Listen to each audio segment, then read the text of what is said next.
This game is trash. Mario's an elephant is the most stupid idea for the Mario series. The music, shit. And you just copy the idea for Sonic Superstars. Nintendo be original next time. Name it New Super Mario Brothers Nintendo Switch. Paul Reeve 23, what the fuck are you saying? Now tell me, what do black people, such as myself, like doing besides sipping lean and playing Tekken?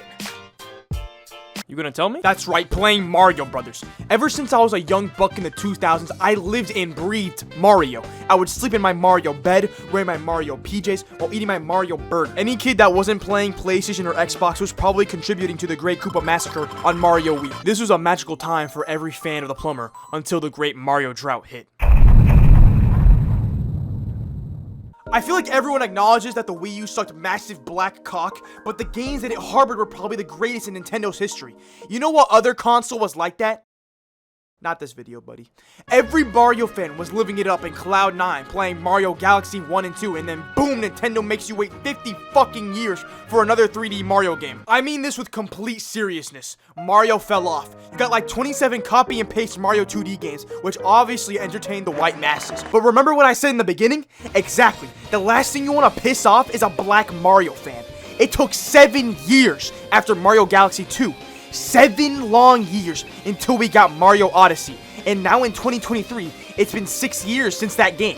So what the fuck has the Mario team been doing since? Smoking copious amounts of crack, cause what the fuck is this? This is probably the best 2D Mario game, which isn't really hard to do at this point, but let me just say a couple things before I sing its praises. Now, I'm not gonna dock any points for the new camera controls in the co-op, but I just really need to say this. This game sucks so much ass when you're playing with friends half the time.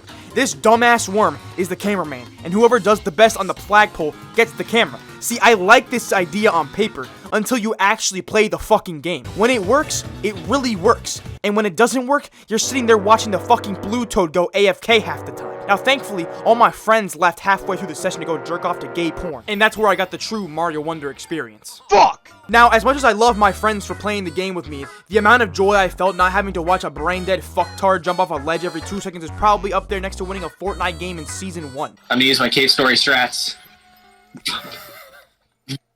Now, let me tell you what really grinds my gears besides the multiplayer aspect of the game.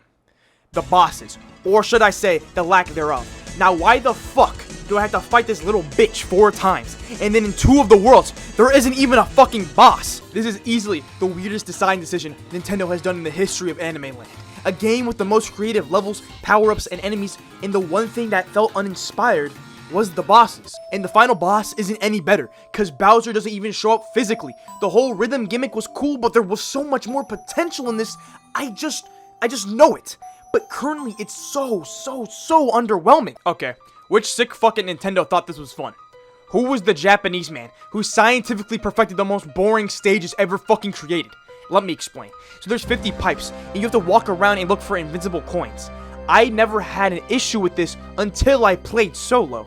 You see, I had the manpower to find these with ease, but I'm not planning to walk around for 3 fucking hours just for a single Wonder Seed. Now, enough raw dogging the game. Let me explain why this game is the best 2D Mario Nintendo has ever made. Go, you bitch! The creativity of the team takes center stage in this installment, showing the genius of a Japanese person. You got back-to-back levels of pure insanity from its stages and enemies. Every game follows a repetitive loop in some way, but somehow Mario crushes that expectation flawlessly. The animations and designs got a total overhaul, making the previous 2D Mario games look completely soulless. The little details that Nintendo injected into this game make strides in showing how much care was put into each frame. You can turn into a fucking elephant, Holy shit, it's a grappling hook. You're right! They added a grapple hook, plant thing, a glide cap, a super jump. The badges in this game add a whole other element to the stages, and it can completely change how you tackle every obstacle. Games would be made. Help! Help! There wasn't a single space wasted in the level design. In the background to the ground to the models, all ooze childlike wonder. Mario Wonder is one of the few games that feel like there is no deadlines or evil corporatism involved. Every idea, every design choice felt like the devs at Nintendo were having fun. So, I want to give this the honorary stamp of the most Mario game ever.